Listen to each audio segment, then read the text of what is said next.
Castor, my boy, I heard you were trying to leave town without paying back on your loan. Who would do something like that? No, Don Leonardo, I swear Kelly the Don wasn't trying to skip town. I'm really hurt. What do you think your son Riseheart would have to say? Riseheart, no, Don, I swear. Oh, no. It's too late for that. I already have your son Riseheart. Oh, Daddy, please help me now! You sick son of a bitch! You bastard! How could you? You know what? I'm sick and tired of it. But show him how Skamata doing. No! The Yu-Gi-Oh! Meta tier list post the very first weekend of the new Yu-Gi-Oh! Season. My guy, my friend, my brother in Christ. Don't piss off Callie the Don, also known as Leonardo. Today I will be breaking down what I think are the best Yu-Gi-Oh! Decks in the game right now, giving you the information that you need to be able to clap up your opponents or your friends. And of course, big dog, if you want to see some other tier lists from your big brain boy to help you along your journey, let me know down below in the comment section. But without further ado, let's jump on in. I've been seeing a lot of you guys' comments about, Kelly, why isn't my deck on the tier list? and my small brain thought of a good idea. If I just so happen to have missed your Yu-Gi-Oh! Deck, first I would like to apologize. Comment down below in the comment section, what deck do you think I missed?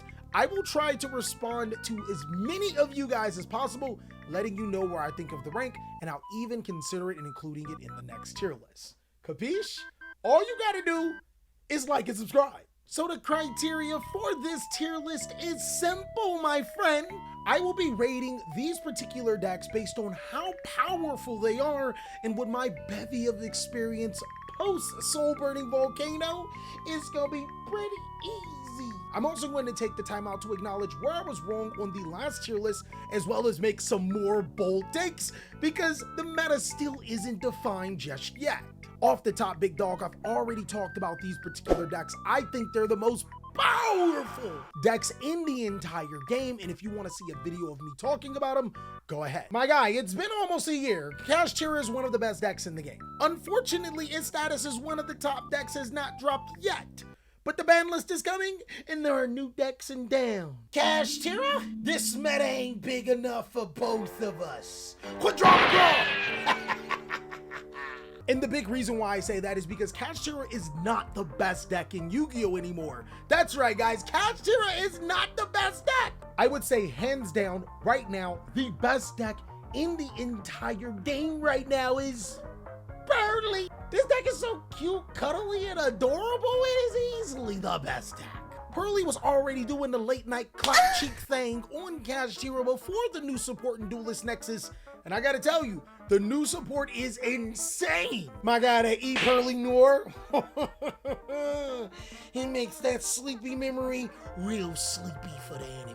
On top of that, this deck is ridiculously hard to counter, and even when you counter this deck, it has counters to counters. This deck single-handedly make Crossout Designator good, and you know how I feel about saying that. Holy God, Crossout Designator good, Castor not the best deck. We're in the Twilight Zone officially. Maybe in this dimension, you can get a girlfriend. That's wishful thinking. The next best deck in the game, Dragon. My guy, we be dragging these nuts all over the field when we commence the W. No cap though, because of its Master Duel and its TCG champion win, I would be extremely scared of playing and building this deck right now. My guy, it's not even a genuine deck. Konami is doing the Birdman hand rub like R. Kelly and a 12-year-old right now. Next on my radar, you won't believe it, I would say these are bold takes. Chimera, oh my God, my boy. Chimera gets better and better and better the longer I see this deck play. I even think Chimera is crazy even outside of the branded stuff because it's a new type and it's getting crazy support. I even have a duel for you to check out. It is crazy showing you how powerful the deck is. And lastly, my boy, this is gonna be a bold take. I 1000% believe to the bottom of my heart, Synchron's top meta. This is not Dark Magician Hopium. This is not Blue Eyes in 2015. This is an actually good main character Yu-Gi-Oh deck. They really thought junk was trash. This deck is crazy good. That would be my current top 5. And again, if you want to see that video where I talk about them, go ahead and check that out. Let's jump into the tier list. ABC, my boys, the combo boys. In my last tier list, I had ABC. I thought that this was going to be one of the best decks in the game.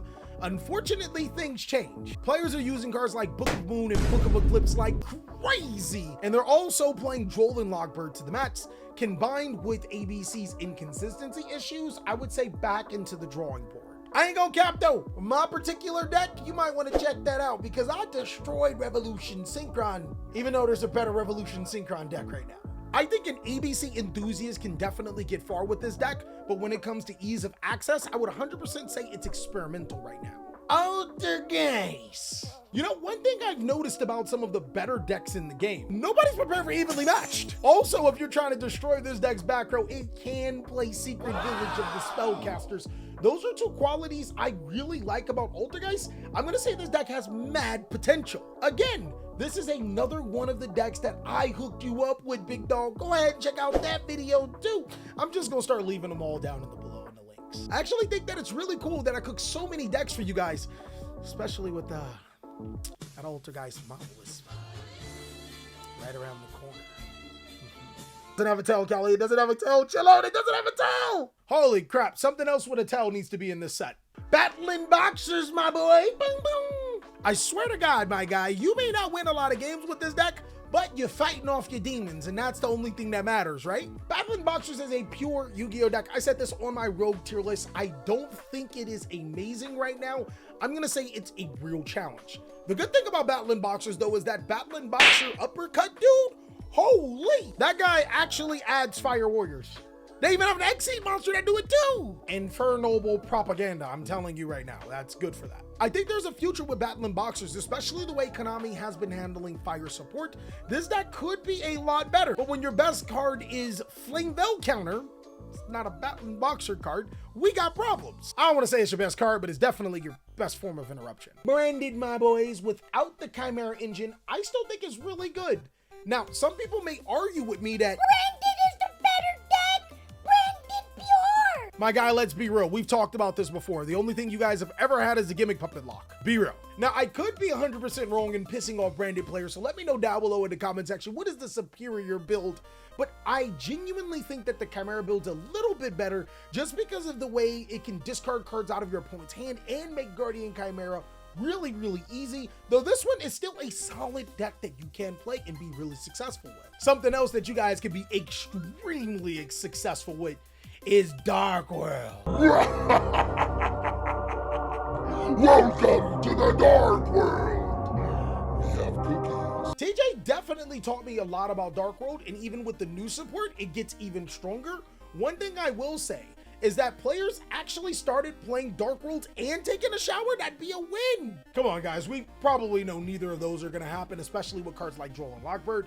I think Dark World has mad potential because cards like Droll and Logbird and Dimension Shifter are some of the only popular cards that can stop Dark World. And if you want to run into a risk of a huge gauntlet tournament where almost everybody plays Droll and hope that no one plays Droll, I mean, if nobody plays Droll, you probably win the event. I think that Dark World would be really, really good for the smaller scale events, but if you get into those super uber competitive, sweaty, try-hard events where it stinks really bad, it's going to be harder. And to be fair, Dark World should come with a bath.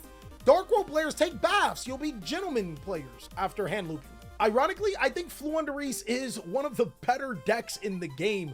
This strategy is pretty decent because of a couple of things.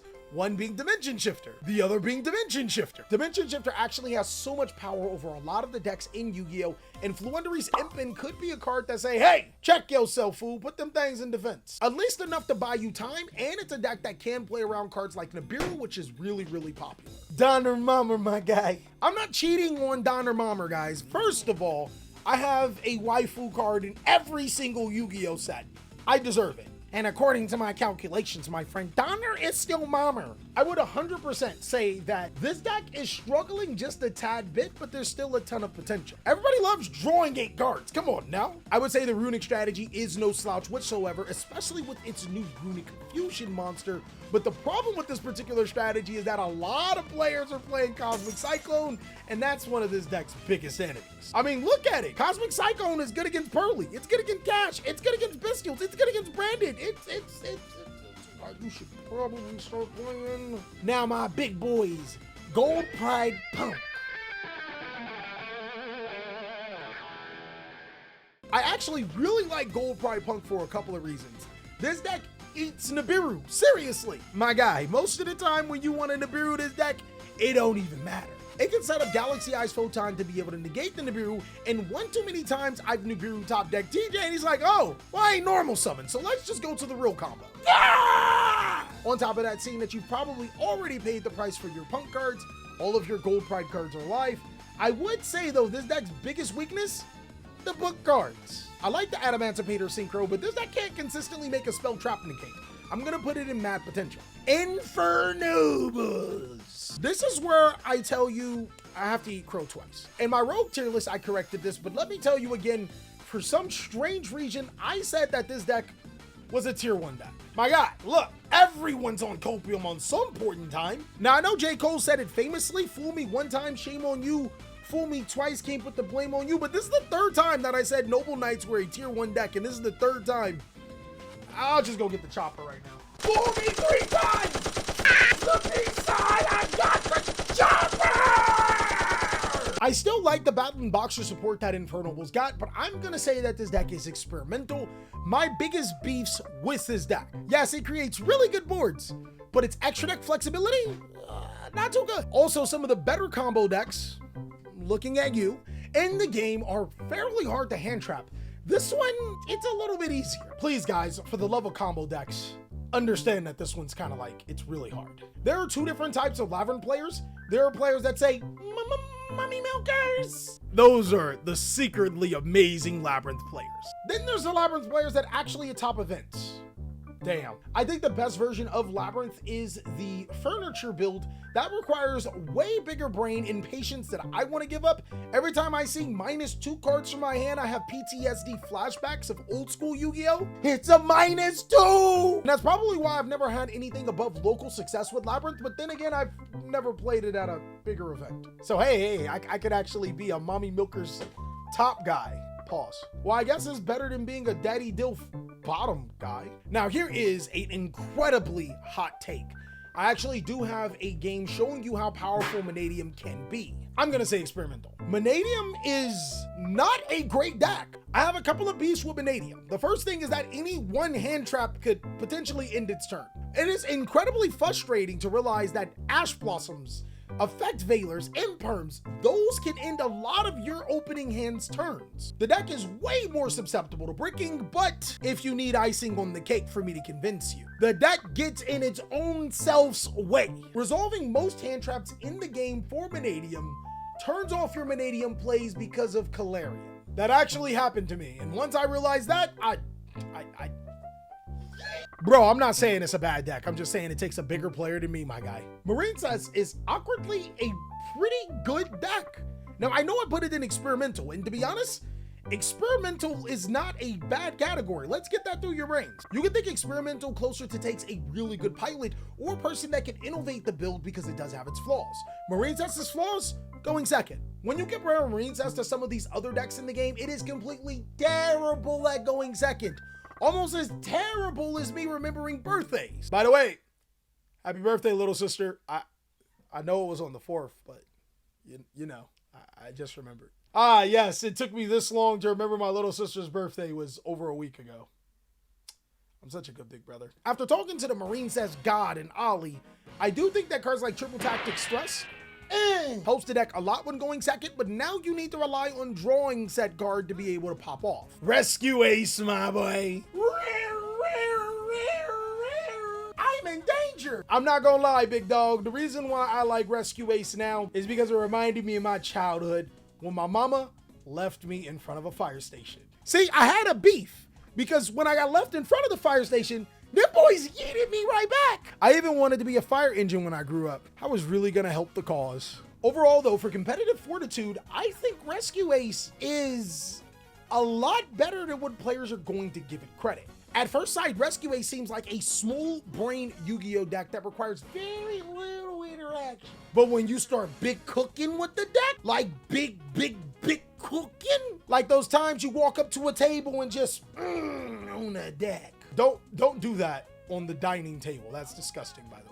The deck has some really crazy interactions and some niche combos that really make you think. And I think that this deck has a ton of Yu-Gi-Oh potential. What's good about Rika is that it'll probably top regardless where I put it on the tier list. I could put it in a real challenge and it's gonna find a way to win a couple of crazy events. Players are playing evenly matched a lot less, which is really, really good for Rika. But players are playing cards like Cosmic Cyclone and the book cards, which are a lot better going against Rika. The deck doesn't have any natural ways to be able to stop spells and traps. I would say right now, I'm gonna put it in experimental S, because players will be hyper-focused on being able to stop and get rid of Rika Konkon, as well as players being able to flip cards face down to disrupt the combo. I'm gonna say it's experimental, but this deck is probably the best experimental deck here. Again, watch it, it's going to top. Salomon Great, boys.